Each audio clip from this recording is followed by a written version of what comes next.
Hello. Welcome. Today's podcast is IELTS Speaking Topic on Culture. Thank you so much for having me. We are absolutely thrilled to have you here with us for this deep dive. That's a great topic. It really is.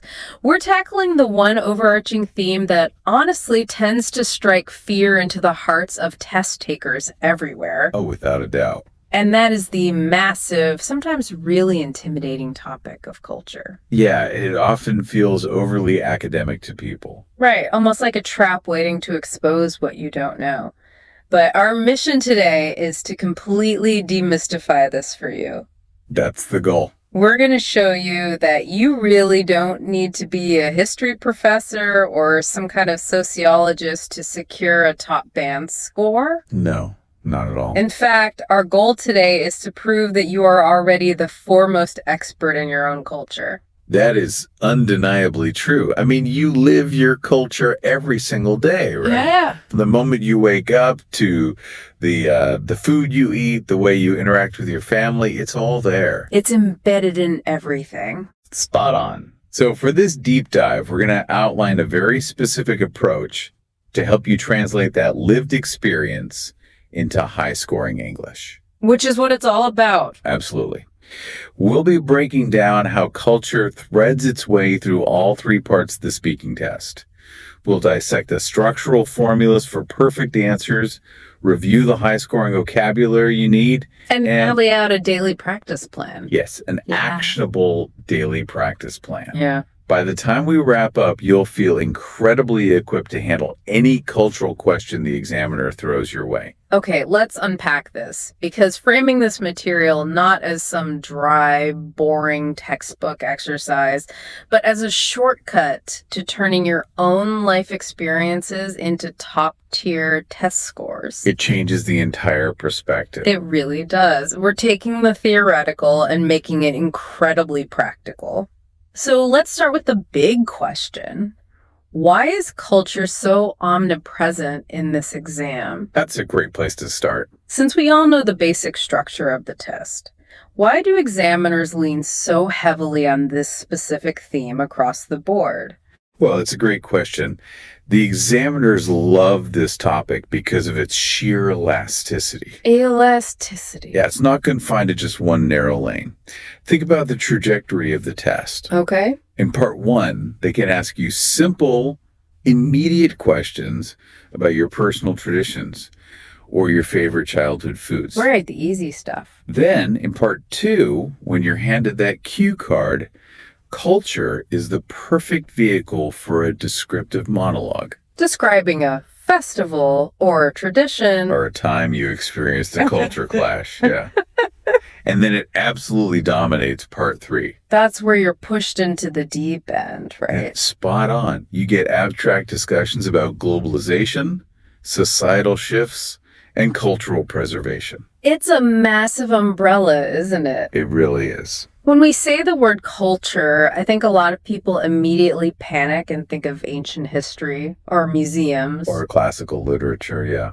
But we're really talking about food, clothing, music, art, family values, beliefs. Even simple things. Yeah, like how you greet your neighbors or whether you take your shoes off at the door. What's fascinating here is that this massive umbrella allows examiners to test an incredible range of vocabulary and advanced language skills without you even realizing it's happening. Because it just feels like a natural conversation. Absolutely. When you talk about culture, you naturally have to compare and contrast. Right. You might compare your culture to another or your country's past to its present. You're forced to express nuanced opinions about whether traditions should change or be protected. And you frequently find yourself naturally using conditional language, too. Yes, very often. Give me an example of that conditional language in action. How does talking about a festival suddenly become a grammar test? Well, you might say something like, if people stopped celebrating this festival, we would lose a vital sense of community. Ah, I see. Right there, you've seamlessly deployed a second conditional sentence to hypothesize about a societal change. And you're discussing causes and effects. Undeniably. Pointing out that globalization has led to certain outcomes in your hometown. So these are the specific language functions: hypothesizing, evaluating, comparing. That push your score from a band 6 into the band 7, 8, or 9 territory. So it's not just about knowing the word festival. No, it's about what you can do with the concept of a festival grammatically. And it reveals critical thinking, which is huge. Huge. The examiners aren't just testing your English grammar in a vacuum, they're testing your ability to think beyond the surface level. They want to see how you articulate thoughts about identity. About diversity and how societies evolve. Yes. But here is the ultimate equalizer, and this is what I want you, the listener, to really take to heart. No matter where you're from, you possess a culture. Absolutely. You have traditions, you have customs, you have a local cuisine. You will never, ever be stuck with nothing to say if you prepare correctly. Your life is the study material. That's a wonderful way to frame it. Your life is the study material. You just need the right frameworks to present it. Which brings us perfectly to the first hurdle, the personal connection in part 1. Now, we all know part 1 is the warm-up, the quick back and forth, but it's still graded. It's where you make your first impression. Right. And in this phase, you're going to get those simple, direct questions. Like, do you enjoy learning about other cultures? Or what's your favorite traditional food? Do you like wearing traditional clothes? I know a lot of candidates just give a one-word answer and stare at the examiner. Which is a disaster. Yeah, it really is. What's the golden formula to avoid that awkward silence without rambling for 3 minutes? The golden formula for part 1 is incredibly reliable. Answer plus reason plus brief example or detail. Answer, reason, detail. That's it. You are aiming for 2 to 4 sentences. No more, no less. Because you want to show fluency and willingness to speak. But you also need to show that you know when to stop and let the examiner ask the next question. Let's run a live simulation of this. Okay. Say the examiner asks, do you enjoy learning about other cultures? A weak candidate might say, yes, I do. It is very interesting. Which, as we know, gives the examiner absolutely zero vocabulary or complex grammar to grade. It's a dead end. Spot on. It's grammatically correct, but it's a band 5 response because there's no lexical stretch. So how do we apply the formula? Start with the answer and reason. Yes, absolutely. I find it really fascinating to learn how people in different parts of the world live their daily lives. That's a strong start. Then you drop in the example or detail. For instance, last year I watched a documentary about the Japanese tea ceremony, and I was amazed by how much meaning and respect is involved in something as simple as making tea. It really opened my eyes to a completely different philosophy. Yes, exactly that. Well, wow, connecting a simple question about culture to the Japanese tea ceremony and a broader philosophy of respect completely shifts the tone of the answer. It does. I can see why an examiner would lean in for that. You're taking an abstract concept and grounding it in a vivid memory. Accurately speaking, that's the whole point. First, it directly answers the question right out of the gate with enthusiasm. Yes, absolutely. Then the reason is clear, but the magic happens with that specific detail. It transforms a generic response into a mini narrative. And ending with an idiomatic phrase like "it really opened my eyes" shows genuine emotion and reflection. You're showing the examiner that English is a tool you use to process the world. Not just a subject you studied in a book. Let's do another one, maybe something closer to home. What if the question is, what is your favorite traditional food? I imagine a lot of people just name a dish and stop. Yeah. My favorite food is biryani. Again, crickets from the examiner. Right, and the examiner's sitting there waiting for the why. So we use the formula. Answer I would have to say biryani. Reason and detail. It's a fragrant rice dish that's incredibly popular in my country, and my grandmother makes it in a really traditional way using slow-cooked spices and tender meat. And finish with a personal, emotional anchor. It's one of those dishes that always reminds me of big family gatherings, so it holds a lot of sentimental value for me beyond just how good it tastes. The sensory details there are doing so much heavy lifting. Fragrant rice, slow-cooked spices, tender meat. It gives the examiner a rich demonstration of your vocabulary without sounding like you swallowed a dictionary. Absolutely. But what I really love is the pivot at the end, connecting the food to sentimental value and family gatherings. It shows you understand the deeper cultural significance of the meal. It isn't just about calories, it's about human connection. And this brings up a crucial psychological barrier for test takers: the temptation to memorize. Oh, yes. When candidates see these perfect, polished answers, their first instinct is often to write them down and memorize them word for word. We have to warn you against this. Memorizing answers is a trap that will actively destroy your score.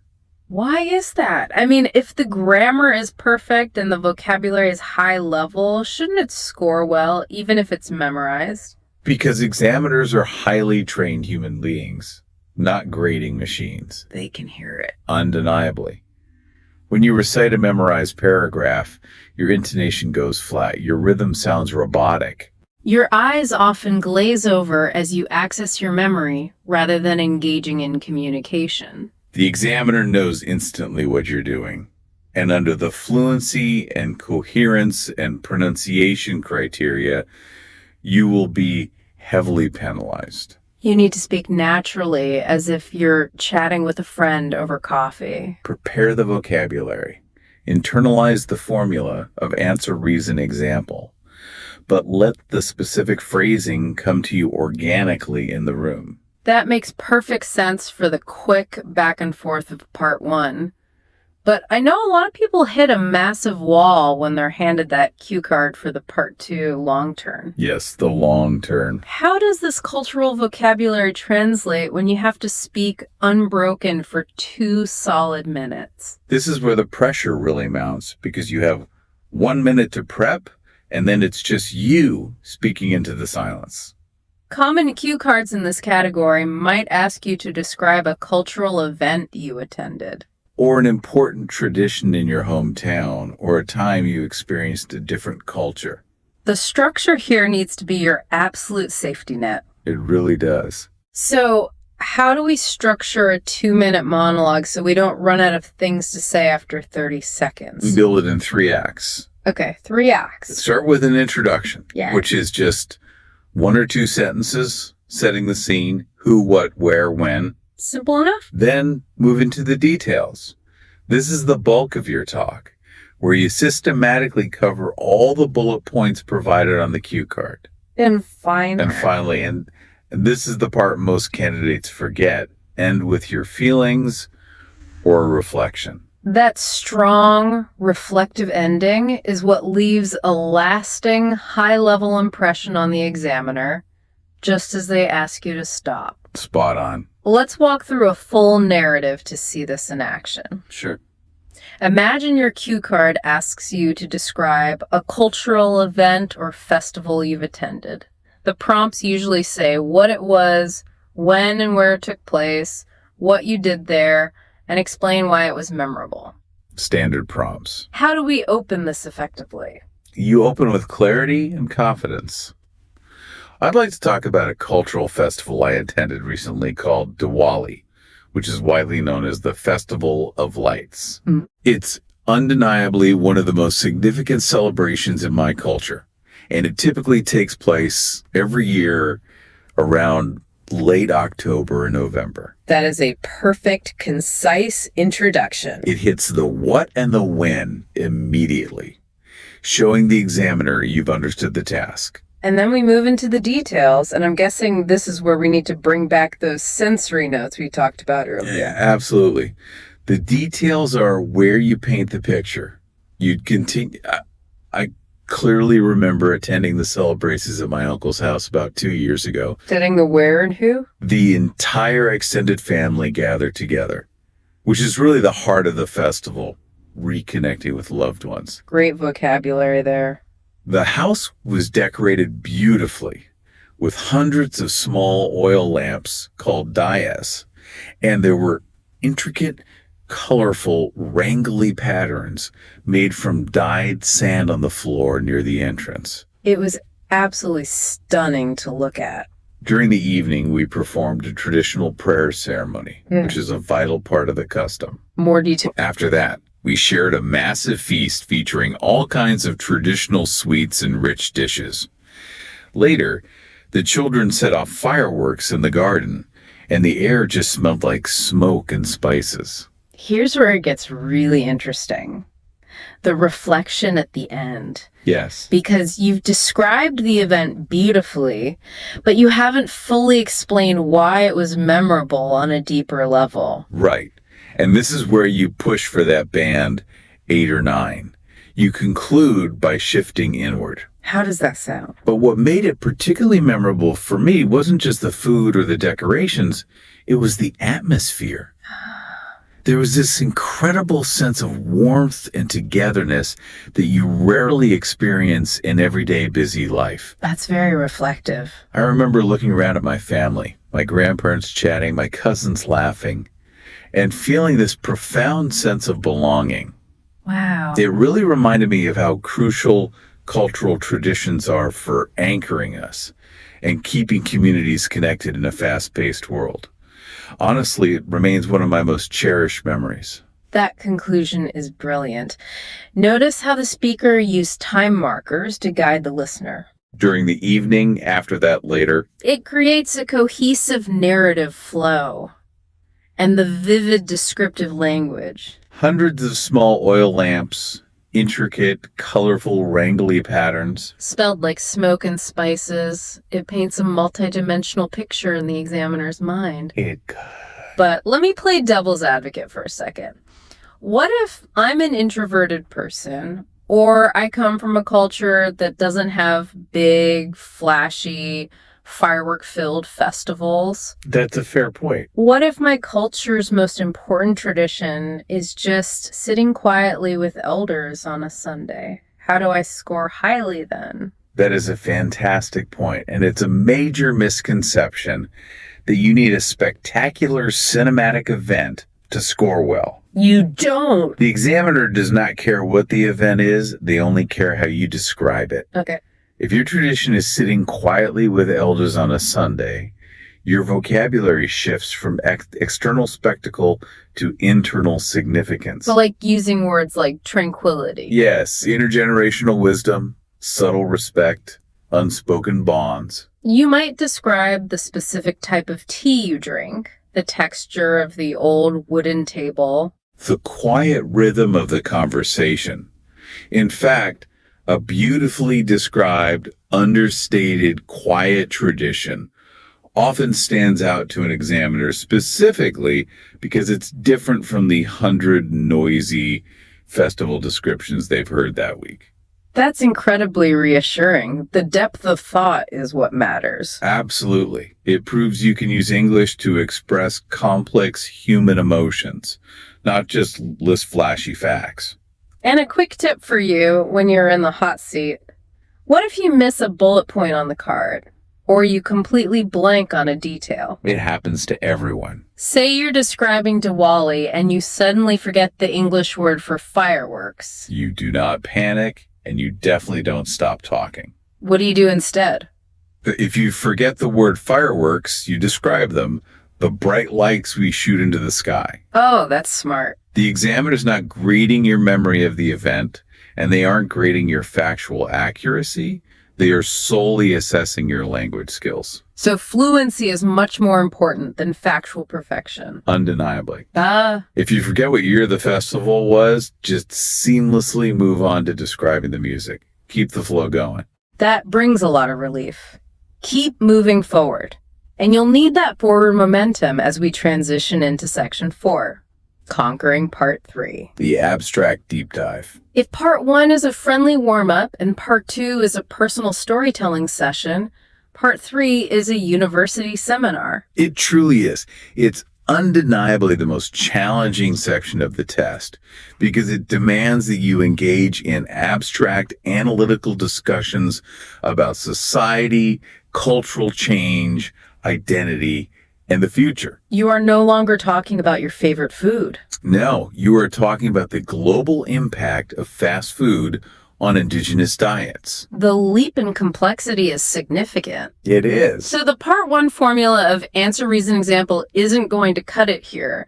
We need something more robust to sustain a longer, more analytical response. You do. The formula for Part 3 needs to be layered. Opinion plus reason plus example plus further development or contrast. You're aiming to produce 4 to 6 solid interconnected sentences per answer. You need to show the examiner you can build a logical argument. Let's explore a common yet notoriously complex Part 3 topic, globalization. The examiner leans in and asks, how has globalization affected traditional cultures in your view? That is a massive, somewhat intimidating question to get hit with on a Tuesday morning.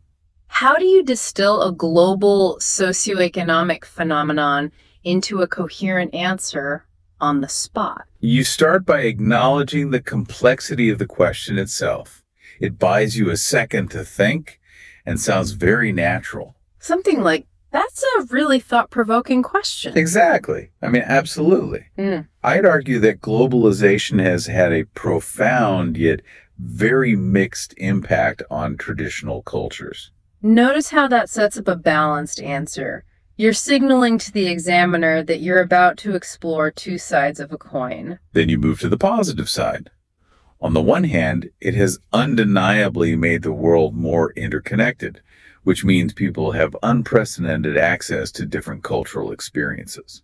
Giving an example here would be good. For example, someone living in a remote town in my country can now easily explore Japanese cinema, Korean pop music, or European literature via the internet. That kind of cross-cultural exchange is genuinely enriching and helps to broaden people's horizons. If we connect this to the bigger picture, you've established the benefit. But the really high-scoring candidates don't stop there. They pivot to the counter-argument to demonstrate high-level critical thinking. Yes, the pivot is crucial. However, on the other hand, there's a very real concern that globalization is driving a sort of cultural homogenization. Cultural homogenization. What I mean is that as dominant global cultures, particularly Western media, become so pervasive, local traditions and indigenous customs sometimes get marginalized. You can see this vividly in many cities where traditional garments have been almost entirely replaced by fast fashion jeans and t-shirts. Or where local folk music is losing its audience to international pop. And then you wrap it up with a strong synthesizing thought. Ultimately, I think the key challenge for modern societies is finding a delicate balance, embracing the undeniable benefits of global connectivity while making a conscious, active effort to preserve their unique cultural heritage. That answer is an absolute goldmine of language. It uses linking phrases perfectly to steer the listener. On the one hand, however, on the other hand, ultimately, it uses high-level vocabulary contextually. Interconnected, enriching, cultural homogenization, pervasive, marginalized. But more than the big words, it shows a deeply balanced view. It proves to the examiner that you can hold 2 conflicting, nuanced ideas in your mind and articulate the friction between them clearly. Let's look at another Part 3 topic that often trips people up because it touches on generational divides. Youth interest in heritage. The examiner might ask, why do you think some young people today show less interest in their cultural heritage than previous generations? This is a great one because everyone has an opinion on it. Following our robust structure, we start with a clear, direct reason. I believe there are several compounding factors for this. First of all, young people today are heavily immersed in a digital ecosystem, social media, and the internet, which tends to promote a highly globalized, often Western-centric lifestyle. When teenagers are constantly bombarded with international trends on TikTok or Instagram, they might subconsciously start to view their own local traditions as outdated or irrelevant to their modern lives. That's a strong primary argument. Then you add a second layer to give the answer depth. Secondly, I think there is often a widening generation gap when it comes to the transmission of culture. If parents and grandparents don't take the time to actively involve children in cultural practices from a very young age, those traditions can easily fade. Culture isn't something that is genetically inherited. It has to be actively taught, experienced, and celebrated regularly to survive. And this is where a truly excellent band 8 or 9 candidate will throw in a curveball. They'll introduce a counter trend to show they aren't just thinking in black and white. Having said all that, I've also noticed a fascinating counter trend emerging recently.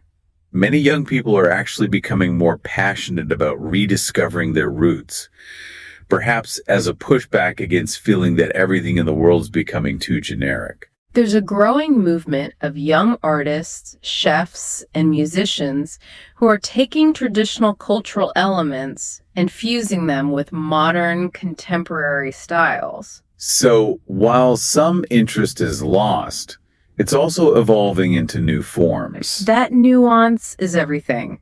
The tips for success in part 3 are really vital to internalize. First, take a moment to think.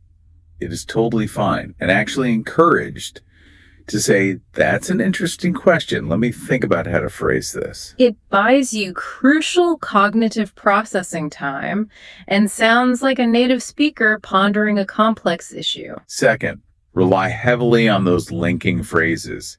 They are the bridges between your ideas. And third, keep pushing yourself to reach those 4 to 6 robust sentences so you fully flesh out your argument. Don't just drop an opinion and run, defend it. Let's pivot slightly because examiners are clever. They are. They know you might have memorized a bunch of vocabulary about festivals or globalization. So they often won't ask you directly about culture. They will sneak cultural themes into everyday mundane topics, and you need to be sharp enough to recognize the opportunity to showcase your lexical arsenal. This brings us to section 5. Real-life scenarios and the top 10 cultural subtopics. If you have vocabulary ready for these 10 areas, you are essentially bulletproof. Let's run through these 10 subtopics because they are the foundation of your preparation. Number 1, festivals and celebrations. This covers your national holidays, religious festivals, seasonal harvests, and even how modern imported events like Halloween or Valentine's Day are changing local habits. Number 2, traditional food and cuisine. This isn't just reciting a recipe, it's discussing how agricultural history shaped the diet, how cooking methods have modernized, and the sociological role of food in bringing communities together. Number 3, traditional clothing and fashion. Think about the context when people still wear traditional garments versus when they opt for Western fashion and what that says about identity. Number 4 is music and dance. This encompasses traditional instruments, ancient folk dances, and the fascinating way modern hip-hop or pop artists sample traditional sounds to create cultural fusion. Number 5 is family traditions and customs. This touches on everyday interactions, Sunday gatherings, the specific ways respect for elders is demonstrated, and how shifting modern work schedules are disrupting these family structures. Number 6 is language and communication. This is a massive one. It involves discussing the fight to preserve endangered local dialects, the role of proverbs, and the overwhelming, sometimes colonizing influence of global English on native tongues. Number 7 is art and architecture. You can compare the historical, culturally significant monuments in your city with the generic modern skyscrapers going up and debate whether the city is losing its soul.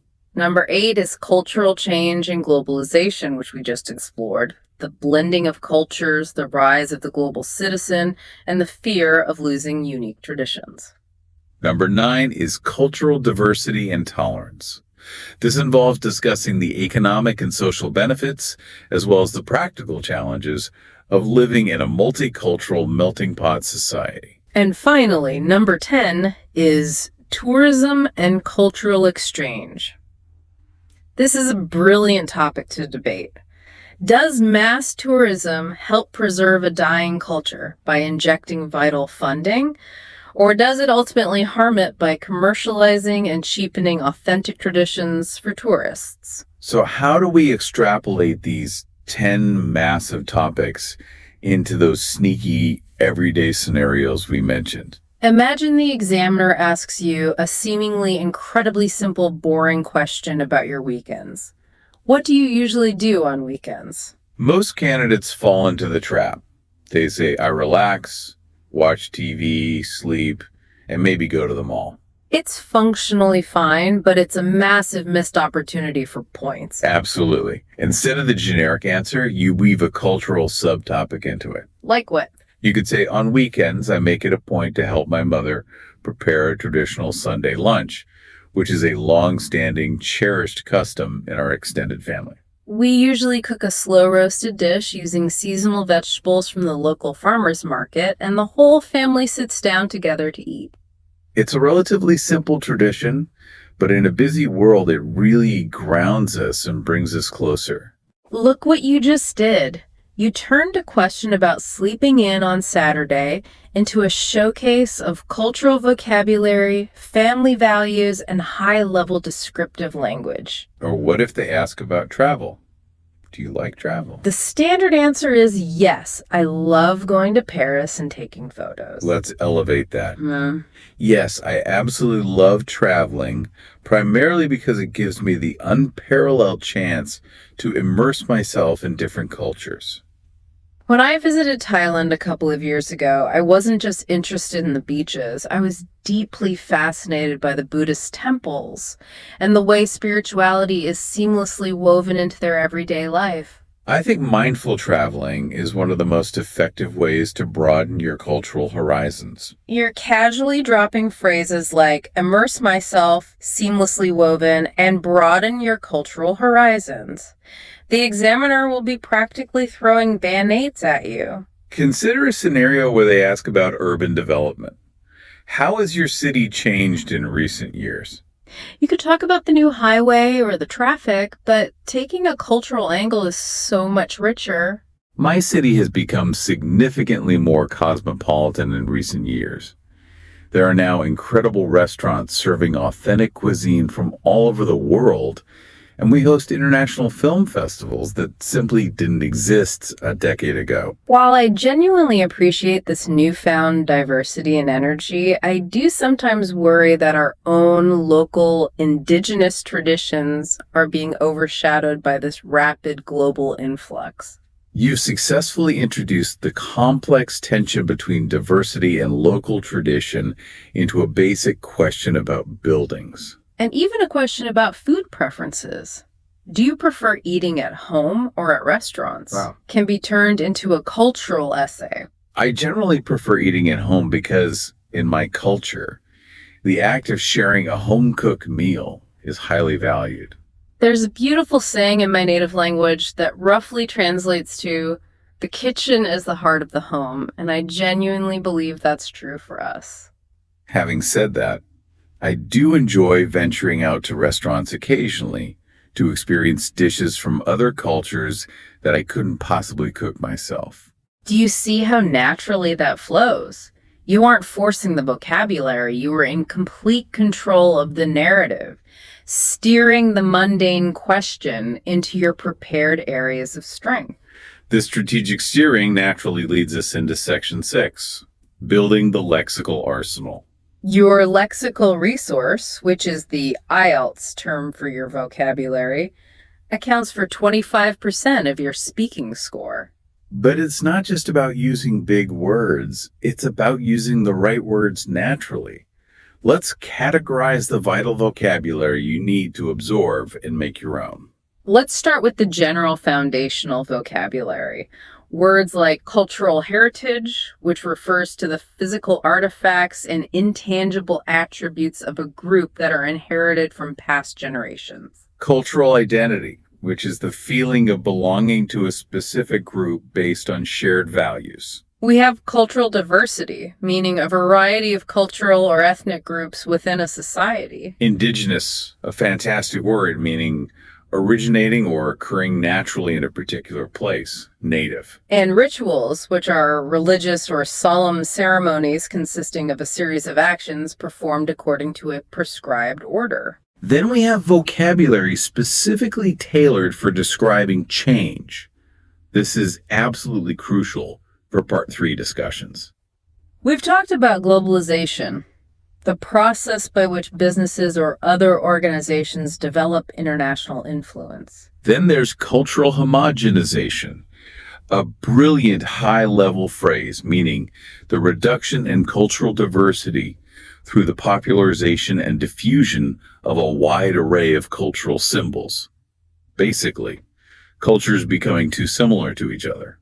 We have westernization, assimilation, which is the process of taking in and fully understanding information or ideas or absorbing into a dominant culture. We have preservation, protecting something from loss, and its partner, revitalization, like bringing an old, dying folk music tradition back to life for a new generation. We also have commercialization, the process of managing something principally for financial gain, which is great for talking about tourism. And cultural fusion, which is the beautiful blending of different elements, like a restaurant that serves Korean Mexican tacos. I love cultural fusion. And now for my absolute favorite part, the advanced collocations. For those who might not know, collocations are words that naturally go together in English. Using them makes you sound incredibly natural and proficient, rather than someone who just memorized a dictionary. Listeners, grab a pen. Deep-rooted traditions. When you say our harvest festivals are deep-rooted traditions that go back centuries, you instantly sound like a native speaker. Rich cultural tapestry, melting pot of cultures, stand the test of time. And one of the most evocative phrases, breathe new life into, as in this new generation of young dynamic artists, is breathing new life into traditional art forms that were on the verge of disappearing. Those collocations are undeniably the secret weapons for a high lexical score. But we must address a critical counterpart, pronunciation pitfalls. You can use the most breathtaking, advanced vocabulary in the English language, but if the examiner physically cannot understand what you're saying because of poor stress and intonation, it will actually hurt your score. Mispronouncing a complex word makes it sound unnatural and forced.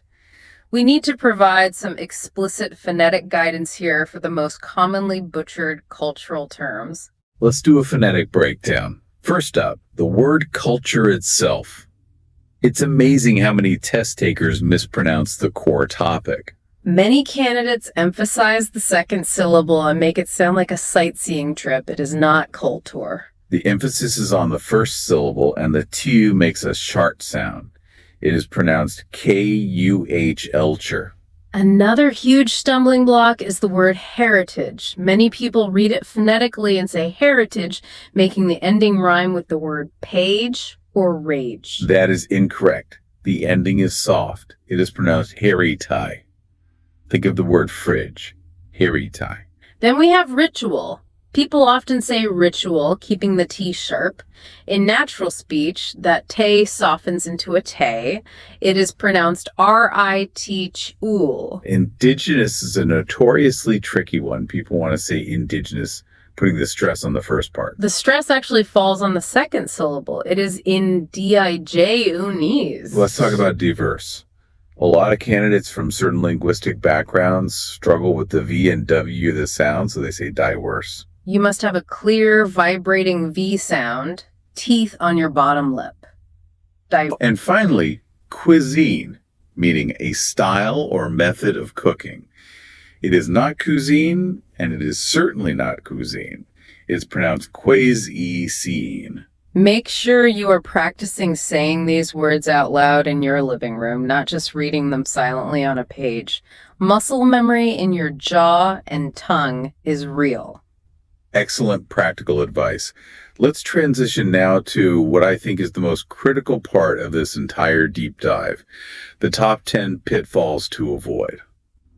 We have spent a lot of time discussing what you should do, but we need to deeply analyze the most common ways test takers unknowingly sabotage their own scores despite having good English. Let's break these down one by one. Pitfall number 1 is vagueness. I hear this all the time in practice tests. The candidate will say, "We have many important traditions in my country and we celebrate them with family." That is a completely wasted, empty sentence. It contains no specific vocabulary.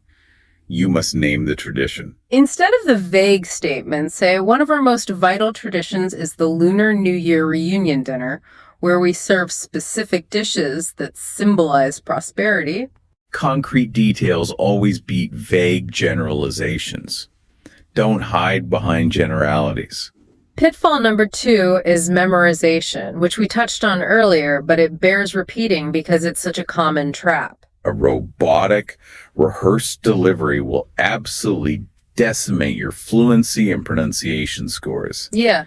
You sound like an automated machine reading a customer service script. The examiner is trained to spot this and will often deliberately interrupt you with a left field question to force you off script. Embrace the spontaneity. Pitfall number 3 is underdeveloping part 3 answers. This is tragic because the candidate often has good ideas, but just stops talking too soon. If the examiner asks why traditions are important and you just say, "Because they are part of our history and they are good," you have failed to demonstrate your language skills. You must explain the why. Explain that traditions provide a psychological sense of identity, or that they connect us to our agricultural roots, or that they foster social cohesion in fragmented cities.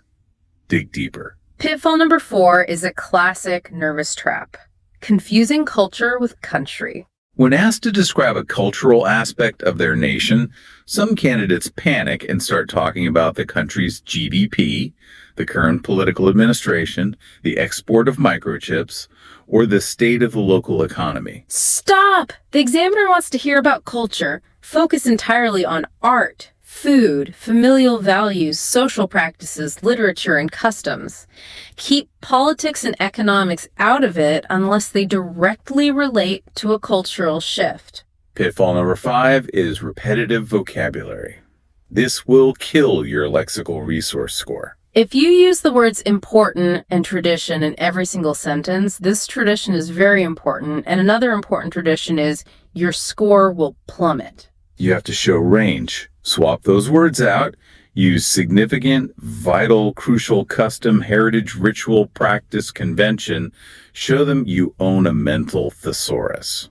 Pitfall number 6 is unsupported opinions. You cannot just drop a massive controversial statement in part 3 and move on. You can't say, globalization is ruining everything, and then wait for the next question. You must support your claim. Mention the loss of artisan crafts to mass-produced, cheap imported goods. Give a tangible example of how it's ruining things. The opinion itself isn't graded. Your linguistic defense of the opinion is what earns points. Pitfall number 7 is having no personal connection. Even in the highly academic part 3, if you speak too abstractly, like you're reading from a sociology textbook, the answer often falls flat and you start making grammatical errors because you're using unnatural language. Bring the abstract down to earth. Relate it back to human experience. Globalization is an issue. I see it in my own neighborhood. where the local bakeries have all been replaced by international coffee chains. Connect the global to the local. Pitfall number 8 is mispronunciation, which we just covered extensively with our phonetic breakdown. Do not let lazy pronunciation hide your brilliant vocabulary. Pitfall number 9 is speed. When people are nervous, adrenaline floods their system, and they tend to race through their answers like a runaway train. They think speaking fast equals fluency. It doesn't. Speaking too fast causes you to trip over your words, mangle your pronunciation, and makes you incredibly difficult to understand. Speak at a natural, measured, deliberate pace. Take a breath between sentences. Silence is not your enemy. It's punctuation. And pitfall number 10 is ignoring the question entirely. You hear a keyword, say music, and you just launch into a prepared 3-minute speech about your favorite guitar player that entirely fails to answer the examiner's specific question about how traditional music is changing. You must answer the question that was asked, not the question you wish was asked. This raises an important question, though. What should you do if you are genuinely confused by the examiner's question? What if they use a word you don't know or their accent is hard to parse? Many candidates try to guess wrong, and spend 2 minutes answering a question the examiner never asked. That's a nightmare scenario. What's the protocol? The protocol is simple and empowering. Ask for clarification. This is a test of communication, and asking for clarification is a highly authentic communication skill. It is totally fine, and in fact, it shows confidence and good, pragmatic language used to say, I'm sorry, could you rephrase that, please? Or when you say lifestyle, do you mean in terms of daily habits or broader culture? Do not gaze in the dark.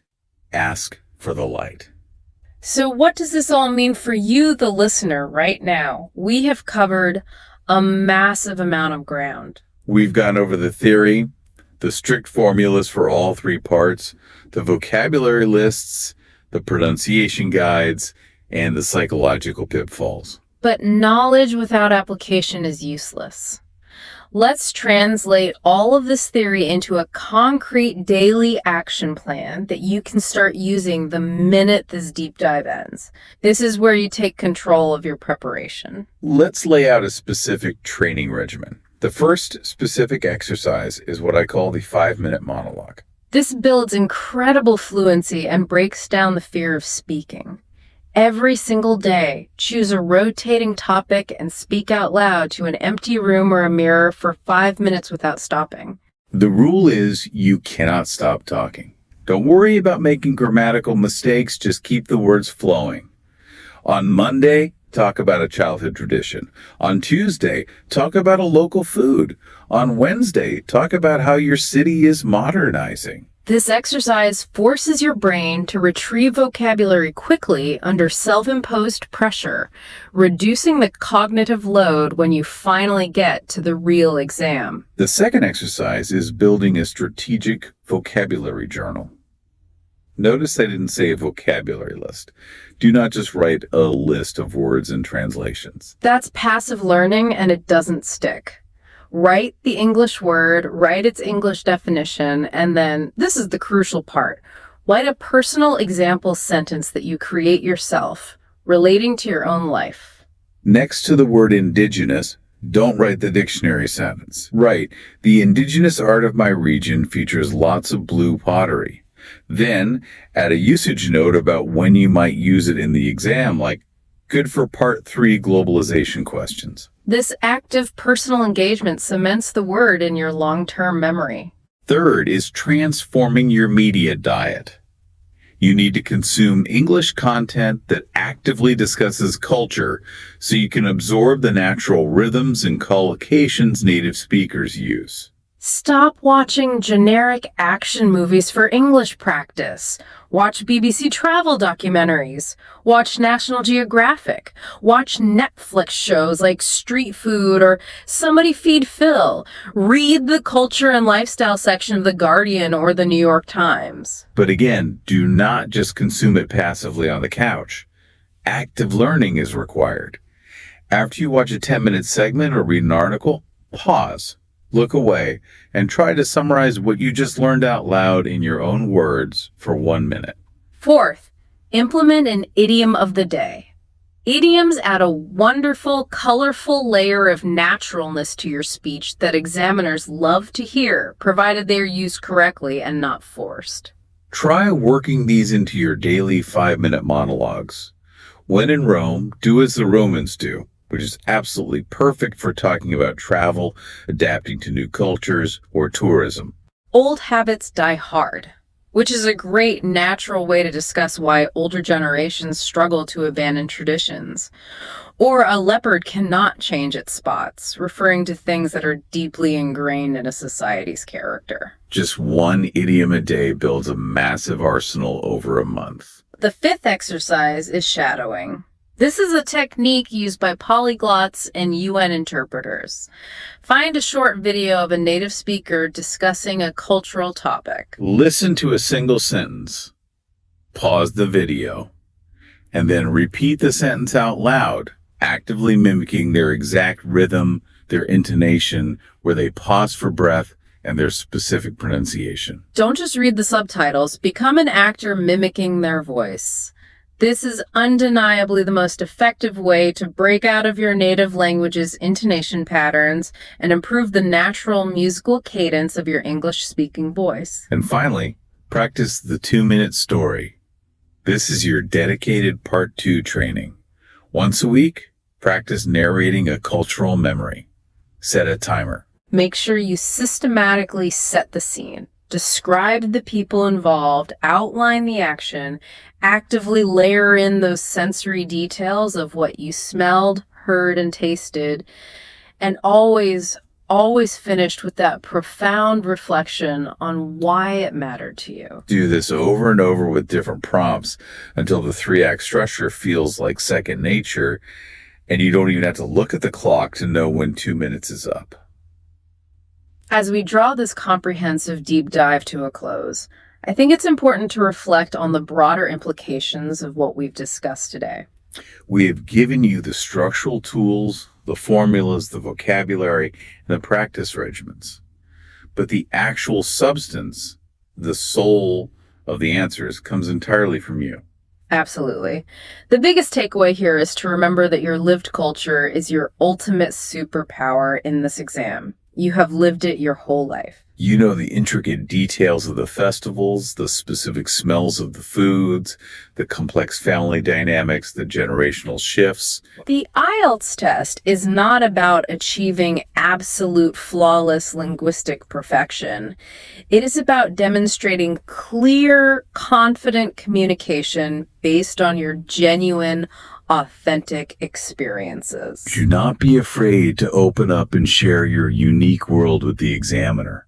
They hear generic answers all day.